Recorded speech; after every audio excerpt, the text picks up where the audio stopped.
కడలి ఇంటర్వ్యూ గురించి నేను చేసిన వీడియోకి చాలా ఓవర్‌వెల్మింగ్ రెస్పాన్స్ వచ్చింది. అయితే దానిలో చాలామంది what she said is true అన్నారు. But there are also differences of opinions in this. And I want to address this. ఇందులో 2 ఇష్యూస్ ఉన్నాయి. ఒకటి సొంత ఇల్లు అని. సొంత ఇల్లు అంటే డబ్బులు పెట్టి కొనుక్కునే ఇల్లని కాదు.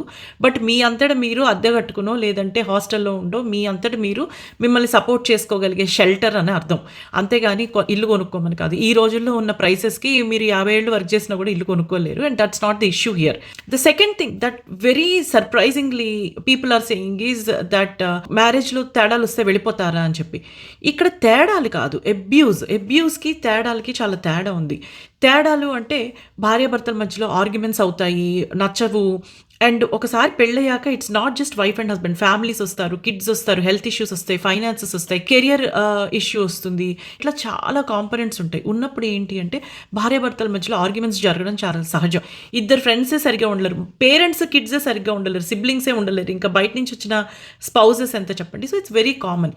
ఈ ఆర్గ్యుమెంట్స్ని ఓవర్కమ్ అయ్యి సర్దుకుపోయి ఉండడం చాలా different issue. But abuse is very different. Abuse can be in different ways. Verbal abuse అంటే బూతులు తిట్టడము, అసహ్యంగా మాట్లాడడము, లేదా బిరేటింగ్గా మాట్లాడడము, ఇది చాలామంది స్పౌజెస్ మధ్యన జరుగుతూ ఉంటుంది. అది చాలా తప్పు, అది జరగకూడదు. స్పౌజెస్ మధ్యన ఆర్గ్యుమెంట్స్ అవ్వడం డిఫరెంట్, వర్బల్ అబ్యూస్ చేయడం చాలా డిఫరెంట్. Second, physical abuse. సొసైటీలో భర్త భార్యని కొట్టడం చాలా కామన్గా తీసుకుంటారు. అది చాలా తప్పు. ఒక ఎగ్జాంపుల్ చెప్తాను.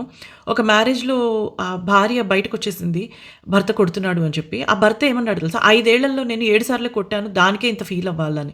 5 ఏళ్లలో 7 సార్లు కొట్టావా? ఆ 7 సార్లు కూడా ఎలా కొట్టాడు? ఒకసారి బూట్ కాలు వేసుకుని కొట్టాడు. సో ఇది చాలా తప్పు. 7 సార్లు కాదు, ఒక్కసారి కూడా కొట్టకూడదు. అసలు కొట్టడం అనేది తప్పు. అది అన్యాక్సెప్టబుల్. మీరు అనుకోవచ్చు ఏంటి ఈవిడ ఇలా మాట్లాడుతోంది అని. తప్పు అది. ఎవరైనా సరే ఏ స్పౌజ్ ఎవరిని కూడా కొట్టకూడదు అసలు.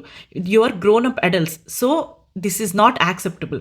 And 3, emotional abuse. Emotional abuse అంటే డబ్బులు ఇవ్వకపోవడము, లేదా ఇమోషనల్గా టార్చర్ పెట్టడము, ఇంకా పేరెంట్స్ని రానివ్వకపోవడము, ఇలాంటివన్నీ చేయడం. ఇది స్పౌజెస్ మధ్యన జరుగుతుంది. అది భార్య భర్త ఇద్దరి మధ్యన కూడా ఎవరికైనా చేయొచ్చు. భార్య భర్తకు చేసినా, భర్త భార్యకు చేసినా ఇవి అన్యాక్సెప్టబుల్. అలాంటప్పుడు మీరు ఆ రిలేషన్షిప్లో ఉండకూడదు. ఎందుకు అంటే it will only create problems in the future. ఇలాంటప్పుడే థెరపీస్ దగ్గరికి వెళ్ళాలి, మ్యారేజ్ కౌన్సిలింగ్కి వెళ్ళాలి. వెళ్ళినప్పుడు వాళ్ళు చెప్తారు ఏది రైట్ ఏది రాంగ్ అని.